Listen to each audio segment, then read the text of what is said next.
नमस्कार, स्वागत है आपका। दोस्तों आज बात करने जा रहा हूँ हमारे देश के डेप्यूटी प्राइम मिनिस्टर्स के बारे में, यानी उप प्रधानमंत्रियों के बारे में। अब दोस्तों ये पद कौन सा है? इस पद पे जो व्यक्ति आसीन होता है, क्या उसको विशेष पावर्स दी जाती हैं? क्या उसकी कुछ विशेष रिस्पॉन्सिबिलिटीज़ होती हैं? और इस पद को सबसे पहले कब बनाया गया?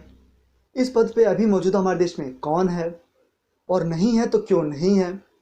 या फिर क्या इस पद का कोई महत्व है भी या फिर नहीं है? क्या ये पद केवल नाम के लिए है या फिर कोई काम के लिए भी है?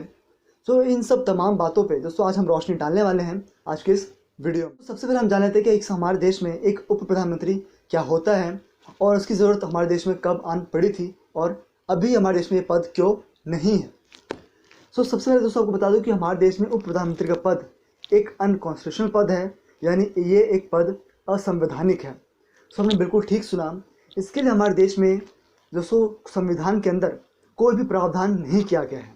तो जैसे कि हमारे देश के प्रधानमंत्री के लिए इस देश के संविधान में प्रावधान किया गया है आर्टिकल 74 और 75 के तहत, तो दोस्तों इसी तरह जो है हमारे देश के उप प्रधानमंत्री के संदर्भ में कोई भी प्रावधान हमारे देश के संविधान में नहीं किया गया है, यानी ये पद जो है अनकॉन्स्टिट्यूशनल है। किसका? उप प्रधानमंत्री का, भारत में। अब दोस्तों ये पद हमारे देश में सबसे पहले कब बनाया गया और इस पद पे सबसे पहले व्यक्ति कौन आसीन हुआ था? तो ये पद बनाया गया हमारे देश में सन 1947 में उस वक्त के प्रधानमंत्री पंडित जवाहरलाल नेहरू द्वारा। और सबसे पहला व्यक्ति जो इस पद पर आसीन था दोस्तों वो थे हमारे देश के सबसे पहले गृह मंत्री दोस्तों सरदार वल्लभ भाई पटेल जी। अब दोस्तों अब जानते हैं इस पद के बारे में और कुछ जानकारी। अब दोस्तों सबसे पहले दोस्तों आपको बता दूं कि ये पद असंवैधानिक है और तो ये पद केवल उसी व्यक्ति को दिया जाता है एक सरकार में जो व्यक्ति एक हाईली मतलब कि सीनियर पॉलिटिशियन होता है, ठीक है, उसके पास कोई मेन जो है मंत्रालय हो, ठीक है, और उसको इस पद पे जो व्यक्ति आसीन होता है तो उसको कहीं ना कहीं कहा जाता है कि वो दूसरे नंबर पर सबसे पावरफुल व्यक्ति है उस मौजूदा सरकार में, ठीक है, यानी सबसे सीनियर जो है वो पॉलिटिशियन है उस सरकार में दूसरे नंबर पे प्राइम मिनिस्टर के बाद, ठीक है।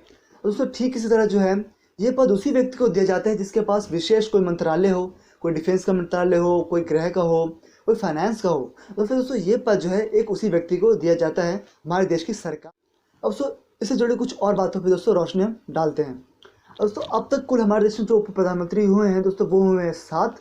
और दोस्तों लास्ट जो उप प्रधानमंत्री रहे हमारे देश के दोस्तों वो थे श्री लाल कृष्ण आडवाणी जी।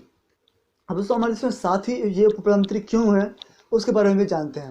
अब दोस्तों जैसे कि मैंने बताया दोस्तों ये पद कोई इंपॉर्टेंट तो है नहीं, कोई महत्व का है नहीं, क्योंकि दोस्तों इसको जो है जो पावर्स और रिस्पॉन्सिबिलिटीज़ दी जाती हैं वो दोस्तों एक एज ए कैबिनेट मिनिस्टर के तौर पे ही होती है। यानी दोस्तों आप इसको ऐसा मान सकते हैं कि जो उसको पोर्टफोलियो दिया गया है, जो भी उसको कैबिनेट में दोस्तों जो पोर्टफोलियो दिया गया है दोस्तों वो विशेषतः अपना वही पोर्टफोलियो संभालता है और उसको कोई भी प्रधानमंत्री विशेष पावर्स नहीं मिलती हैं। सो बिल्कुल ठीक समझ दोस्तों, आप उसको कोई भी प्रधानमंत्री विशेष पावर्स नहीं दी जाती है। यानी अगर प्रधानमंत्री की डेथ हो जाती है, वो रिजाइन कर देता है, तो पूरी सरकार ही जो है मतलब कि डिसॉल्व हो जाएगी। ऐसा नहीं है कि वो प्रधानमंत्री जो है प्रधानमंत्री बन जाएगा, ऐसा कुछ नहीं है। री इलेक्शंस होंगे, ठीक है, जैसे कि और नॉर्मल होता है, ठीक है। तो दोस्तों इस प्रधानमंत्री का दोस्तों काम क्या हुआ? तो जैसे ही आपको बताया ये पद सिर्फ नाम का है। इस पद का दोस्तों उतना कोई काम नहीं होता है। उसको जो है उस व्यक्ति को एज एक कैबिनेट मिनिस्टर ही ट्रीट करा जाता है। पर हाँ, उसको जो है ये मान लिया जाता है कि वो उस पूरे सरकार में दूसरे नंबर पे जो है हाईएस्ट पॉलिटिशियन है, और अब सीनियर पॉलिटिशियन वो दूसरे नंबर पे प्रधानमंत्री के बाद वो डिप्टी प्राइम मिनिस्टर ही है। मतलब यानी सबसे ज़्यादा पावर जो रखता है वो डिप्टी प्राइम मिनिस्टर ही रखता है, क्योंकि उसको मेन मंत्रालय ही दिया जाता है ना। तो जिसको मेन मंत्रालय दिया जाता है दोस्तों वो तो ऑब्वियसली मेन जो है पावर्स वो भी कि थोड़ी प्राइम मिनिस्टर के बाद पावर्स तो उसको तो रखता ही होगा। जैसे अब दोस्तों पता है होम मिनिस्टर रखता हो, दोस्तों होम मिनिस्टर बन सकता है, डिफेंस मिनिस्टर को बनाया जाता है, फाइनेंस मिनिस्टर को बनाया जाता है, ठीक है। फिर एक तरह दोस्तों एक हमारे देश में एग्रीकल्चर मिनिस्टर को भी बनाया जा चुका है। अब दोस्तों हमारे देश में ये पद जो है अभी मौजूदा कोई नहीं है, और ये पद आखिरी सिर्फ 2004 में ही रहा है, और जिस पे थे श्री लाल कृष्ण आडवाणी जी, और वही इस देश के आखिरी उप प्रधानमंत्री भी थे। और दोस्तों आपको लाल कृष्ण आडवाणी के दोस्तों संदर्भ में दोस्तों एक और बात बता देता हूँ कि दोस्तों हमारे देश में लाल कृष्ण आडवाणी जी को the waiting prime minister of India कहा जाता है। तो इसलिए कहा जाता है कि दोस्तों वो कभी प्रधानमंत्री नहीं बन पाए और वो डिप्टी प्राइम मिनिस्टर बन के ही जो है रह गए इस देश में। अब दोस्तों ये सब बातें मैं आपको क्यों बताई और इन सब बातों का क्या महत्व है। सो ये बातें दोस्तों आपको कई सारे कॉम्पिटेटिव एग्जाम्स में पूछ ली जाती हैं। अगर कोई डिबेट में आप जाते हैं, ठीक है, कोई अगर बहस हो जाती है किसी से दोस्तों, फिर ये सब तर्क जो है उसमें जो है अपना रख सकते हैं। तो जैसे आपको फैक्ट्स बताए दोस्तों कि अब तक कुल 7 उप प्रधानमंत्री रहे हैं, ठीक है। लास्ट रहे हैं श्री लाल कृष्ण आडवाणी जी, पहले रहे हैं सरदार वल्लभ पटेल जी, और लॉन्गेस्ट सर्विंग जो उप प्रधानमंत्री रहे हैं इस देश के वो रहे हैं प्रथम ही उप प्रधानमंत्री जो थे सरदार वल्लभ भाई पटेल जी, वो लॉन्गेस्ट सर्विंग उप प्रधानमंत्री ही इस देश के रहे हैं।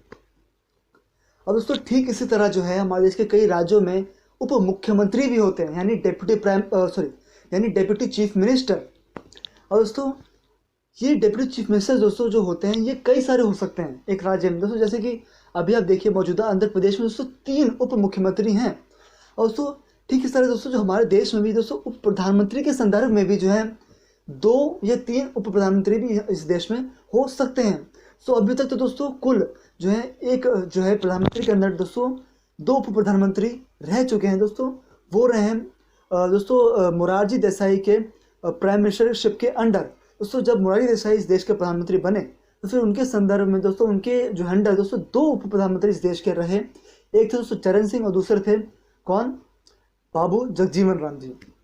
अब दोस्तों ऐसा होता है दोस्तों जो डेप्यूटी होता है ना, सो वो 2 या 3 भी हो सकता है दोस्तों। जैसे कि आपने एग्जाम्पल्स में देखा कि 2 देश के एक ही प्राइम मिनिस्टर के अंदर दोस्तों जो 2 उप प्रधानमंत्री भी हुए, और जो है कई सारे राज्यों में दोस्तों आपने देखा कि कई सारे राज्यों में उप मुख्यमंत्री भी बहुत सारे होते हैं। कर्नाटक में भी 2 हैं, आंध्र प्रदेश में 3 मौजूदा हैं।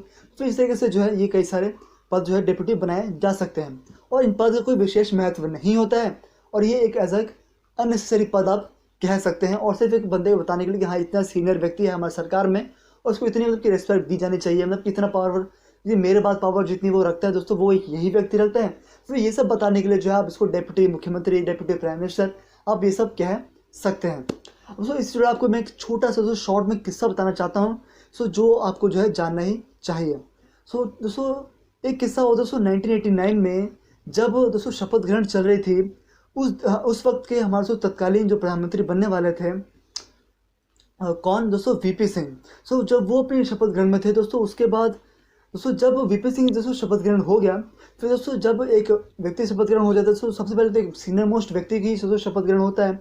उसके बाद फिर उससे जूनियर मतलब कि उससे थोड़े कम सीनियर लोगों की दोस्तों शपथ होती है। फिर दोस्तों जब जो है वीपी सिंह को इस देश का प्रधानमंत्री मतलब दोस्तों मतलब कि नियुक्त कर दिया गया हमारे देश के राष्ट्रपति द्वारा, ठीक, जब उनको शपथ दी जा रही थी। फिर दोस्तों जब उसके बाद दोस्तों नंबर आया उस वक्त सीनियर दोस्तों जो उस सरकार में जो व्यक्ति थे कौन, देवी लाल जी दोस्तों, वो जब शपथ ले रहे थे, जब उनको राष्ट्रपति उस वक्त से दोस्तों आर वेंकटरमन दोस्तों जब उनको शपथ दिला रहे थे 1989 में, सो जब राष्ट्रपति इनको एज अ कैबिनेट मिनिस्टर ही शपथ दिला रहे थे, ठीक है। तो जब राष्ट्रपति ये बोलते कि मैं ठीक है इस देश के एज अ कैबिनेट मिनिस्टर के तौर पर, ठीक है, यानी इस देश के मंत्री के इस सरकार के मंत्री के तौर पर दोस्तों राष्ट्रपति इस तरीके से बोल रहे थे। पर तो जो देवीलाल थे दोस्तों वो ऐसा बोल रहे थे मैं इस देश के उप प्रधानमंत्री के तौर पर। सो आप देख रहे हैं दोस्तों वो अपने आप को मंत्री नहीं बता रहे थे, वो अपने आप को उप प्रधानमंत्री बता रहे थे। अब दोस्तों फिर इसको लेकर दोस्तों 1989 में जो है कंट्रोवर्सी भी हुई। फिर दोस्तों इसको लेकर दोस्तों एक व्यक्ति सुप्रीम कोर्ट में भी गया कि ये व्यक्ति ऐसा शपथ ग्रहण के दौरान ऐसा कैसे बोल सकता है उप प्रधानमंत्री, क्योंकि ये उप प्रधानमंत्री जो है कॉन्स्टिट्यूशनल पद नहीं है। दोस्तों इसको लेकर जो है फिर सुप्रीम कोर्ट में दोस्तों कुछ कहा। दोस्तों जो सुप्रीम कोर्ट ने कहा दोस्तों वो मैं आपको बताता हूँ कि दोस्तों सुप्रीम कोर्ट ने कहा कि कुछ नहीं होता है, अगर ऐसा बोल भी रहे तो कोई दिक्कत नहीं, क्योंकि दोस्तों इसको लेकर संविधान में भी कोई व्याख्या नहीं करी गई है। अगर व्यक्ति ने ऐसा बोला है कि इस देश का मैं उप प्रधानमंत्री हूँ तो कोई दिक्कत नहीं है, क्योंकि दोस्तों दिक्कत इसलिए नहीं क्योंकि वो जो है उसको पावर्स तो दी जा रही है, जो उसको रिस्पॉन्सिबिलिटी दी जा रही है वो एक ऐसा कैबिनेट मिनिस्टर की है, ठीक है, जो उसको पोर्टफोलियो जो जिसको डिपार्टमेंट दिया गया है वो उसी डिपार्टमेंट की पावर्स होल्ड कर सकता है। ना इसको कोई एक्स्ट्रा पावर दी जा रही है, ना इसको कोई विशेष पावर्स है प्राइम मिनिस्टर के तौर पर जो मिलती है प्राइम मिनिस्टर को, तो ऐसा कुछ नहीं है। तो फिर इसको जो है बोलने से कोई हो नहीं जाता है। तो फिर जो है इसको लेकर जो है फिर ये सब मामला उस वक्त निपट गया था और सुप्रीम कोर्ट ने फिर इसमें भी ज़्यादा जो अपनी सफाई दे दी थी। फिर दोस्तों एक छोटा सा किस्सा था जो आपसे शेयर करना चाहता था। तो दोस्तों फिर मैं इस तरह वीडियोस बनाता रहता हूँ, मुझे उम्मीद है आपको वीडियो अच्छी लगी होगी। मिलूंगा इस तरह अगले वीडियो में। टेक केयर, जय हिंद, वंदे मातरम, नमस्कार।